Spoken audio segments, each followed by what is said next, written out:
nama saya Rauf Fadel Effendi dari Prodi Biologi Terapan dan saya dari Fakultas MIPA. Nah, di video kali ini saya akan membagikan hasil resum saya pada tanggal 15 sampai tanggal 19 Agustus tahun 2022 tentang PPKMB Universitas Lampung. Jadi kalian untuk yang menonton, di subscribe dulu, tombol loncengnya jangan lupa, tapi nggak perlu juga sih, orang jarang bikin video. Oh ya, like-nya, subscribe-nya, dong, diklik dulu ya. Oke. Dan oh ya, ingat satu hal lagi, jangan di skip agar kalian mengerti apa isi video ini. Oke, check it out. Pada hari pertama, tanggal 15 Agustus tahun 2022, saya mengikuti PKKMB secara online, yang dimana saya hanya menunggu di depan layar monitor dan terus memperhatikan pemateri yang sedang menyampaikan materi. Materi yang pertama berjudul Peran Kepolisian Republik Indonesia dalam Mengatasi Kejahatan Digital. Ada beberapa contoh kejahatan digital, yaitu pornografi, pelanggaran hak cipta, penipuan online, perjudian online atau biasa kita sebut slot, dan pencemaran nama baik. Polda menyarankan kepada para mahasiswa untuk tidak menyebarkan data pribadi dan tidak menyebarkan password sosial media kepada siapapun. Kita lanjut ke materi 2. Oke, pada materi 2 ini berjudul Pengembangan Karakter Mahasiswa sebagai Intelektual dan Anti Kekerasan. Perundungan adalah perilaku tidak menyenangkan baik secara fisik, verbal, ataupun sosial di dunia nyata maupun di dunia maya yang membuat seseorang merasa tak nyaman. Tahukah kalian semua, praktek bullying dapat kita temukan di dunia pendidikan, lingkungan sekitar, keluarga, masyarakat, dan media sosial. Bung Karno pernah mengatakan bahwa belajar tanpa berpikir tidaklah berguna, tetapi berpikir tanpa belajar itu sangatlah bahaya. Oke guys, kita lanjut ke materi 3 ya. Pada materi 3 ini berjudul Pengembangan Karakter Mahasiswa dalam Perspektif Agama. Perbedaan masyarakat Arab dan masyarakat Nusantara adalah masyarakat Arab tidak ada struktur sosial yang jelas, sedangkan masyarakat Nusantara memiliki organisasi masyarakat sebagai struktur sosial. Dan pada materi ini terdapat pesan untuk mahasiswa, yaitu carilah pendidikan sampai ke luar negeri dan pulanglah membawa ilmu, jangan membawa budayanya. Lalu pada hari kedua, tanggal 16 Agustus tahun 2022, materi pertama yaitu Merdeka Belajar Kampus Merdeka. Pada materi kali ini terdapat visi Indonesia tahun 2045 yang isinya 1. Berdaulat, 2. Maju, 3. Adil, 4. Makmur. Tujuan Merdeka Belajar Kampus Merdeka yaitu 1. Mendorong proses pembelajaran di perguruan tinggi yang semakin otonom dan fleksibel. Kedua, menciptakan kultur belajar yang inovatif, tak mengekang, dan sesuai dengan kebutuhan mahasiswa.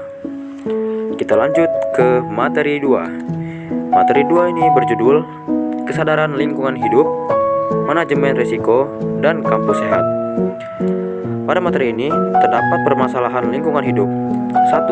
Lingkungan alam, 2. Lingkungan buatan, dan 3. Lingkungan sosial.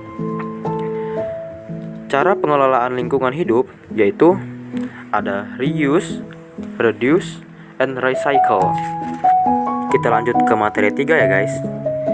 Pada materi 3 ini berjudul Etika dan Norma Kehidupan Kampus. Ada 4 tipe karakter mahasiswa, yaitu 1. Study oriented. Pada study oriented ini, mahasiswa selalu belajar dan giat belajar. 2. Ada yang namanya organization oriented. Pada organization oriented ini, mahasiswa selalu aktif dan bersemangat dalam berorganisasi. Lalu kita lanjut yang ketiga, ada studi organization, yaitu mahasiswa aktif belajar dan berorganisasi. Lalu lanjut yang keempat. Nah, ini jangan dicontoh ya guys. Yang keempat ini adalah tujuan mahasiswa pergi kuliah hanya untuk bermain-main. Wah, main-main doang dia. Ada 5 cara menjadi mahasiswa ideal. Yang pertama, mematuhi peraturan yang ada di kampus. Yang kedua, kembangkan diri sesuai minat. Ketiga, aktif membaca dan memahami masalah yang ada. Keempat, jujur, berintegritas, dan sopan. Yang kelima, lakukan yang terbaik selama berkuliah. Oke, kita lanjut ke materi 4. Pada materi 4 ini berjudul Perguruan Tinggi di Era Revolusi. Perguruan Tinggi di Era Revolusi Industri 4.0 dan kehidupan kampus pada masa pandemi. Pada materi 4 ini ada yang namanya ICT, Staging University of Lampung. Yang pertama ada Digital Connectivity. Kedua, Infrastruktur, Smart Infrastructure. Yang ketiga, Integrated Application, Smart Learning. Yang keempat ada Teknologi to Create Smart Campus. Yang kelima ada Teknologi for Actualization, Intelligent Campus.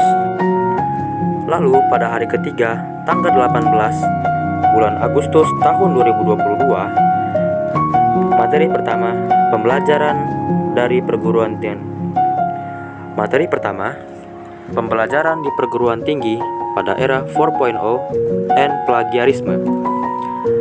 Apa yang ingin Anda lakukan setelah menyelesaikan pendidikan selama 4 tahun ke depan? Apakah Anda ingin melanjut ke jenjang S2 atau bekerja? Sebagai mahasiswa, tentu kita harus menentukan tujuan kita setelah lulus sarjana S1. Nanti, karena kita tidak mungkin diam dan hanya menganggur setelah lulus. Menjadi mahasiswa juga harus mempelajari tentang bagaimana kita berkomunikasi dengan teman, dosen, keluarga, orang yang telah lebih tua. Karena memiliki attitude yang baik menjadi sesuatu kelebihan. Tidak semua mahasiswa memiliki attitude yang baik, karena sesungguhnya attitude yang baik adalah di atas ilmu.